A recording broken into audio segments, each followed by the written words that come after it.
Bro சட்ட சபையில நேற்று நடந்ததெல்லாம் பாத்துக்கலாம். செம பிளாஸ்டா போச்சு. ஆமா ப்ரோ.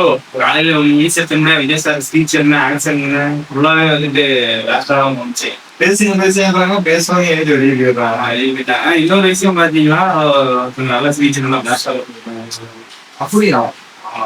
ப்ரோ சௌமியா பேசுறீங்க வாங்கலையா? இல்ல ப்ரோ என்ன விஷயம்? ப்ரோ விவசாயிகளுக்காக நல்ல பொருள் வந்துருக்காங்க ப்ரோ.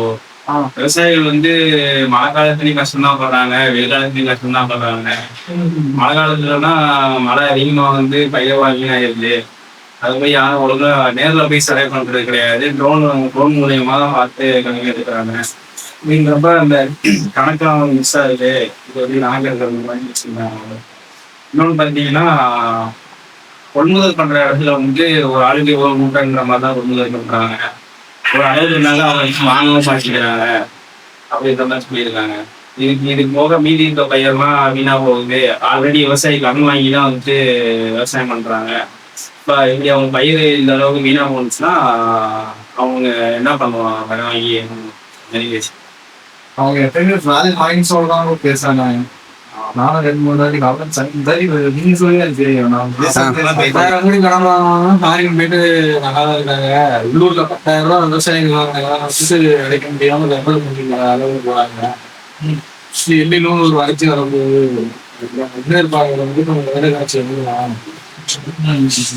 அவங்க அதெல்லாம் சொல்லியிருக்காங்க. அது போக மகாராஷ்டிராவில் வந்து இந்த விவசாய கடன்லாம் தள்ளுபடி பண்ணியிருக்காங்க. அதே மாதிரி நம்ம தமிழ்நாட்டிலையும் கூட உள்ள விவசாய கடன் தான் ஃபுல்லாக தள்ளுபடி பண்ணணும்னு கேட்டிருக்காங்க.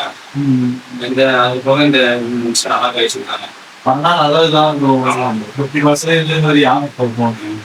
அதுவும் இன்னொரு டீட்டெயில் சொல்லியிருக்காங்க. 2023 வரைக்கும் விவசாயிகள் இறந்த எண்ணிக்கை மட்டும் 1048 எண்ணிக்கை இறந்துருக்காங்க. ஆமா, கிட்டத்தட்ட 2000 பேர் இறந்துருக்காங்க. இதெல்லாம் வந்துட்டு நம்ம தமிழக அரசு வந்துட்டு விவசாயிகளுக்காக முன்னாடி இன்னும் வாங்கணுன்ற மாதிரி கேட்டிருக்காங்க. நடந்ததே இது ஒண்ணுதான் நாட்டுக்கு நல்லது செய்யற மாதிரி பேசுறோம். இன்னொன்னு விவசாயிகள் வந்துட்டு யாரும் மதிக்கிறது இல்லை. விவசாயம்லாம் என்ன அப்படின்ற மாதிரி பாக்குறாங்க அப்படின்னு சொல்லியிருக்காங்க.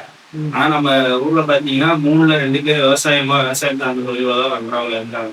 அதனால விவசாயத்தையும் மதிச்சு அதுக்கு மரியாதையை தமிழ்நாடுல கொடுக்கணுன்ற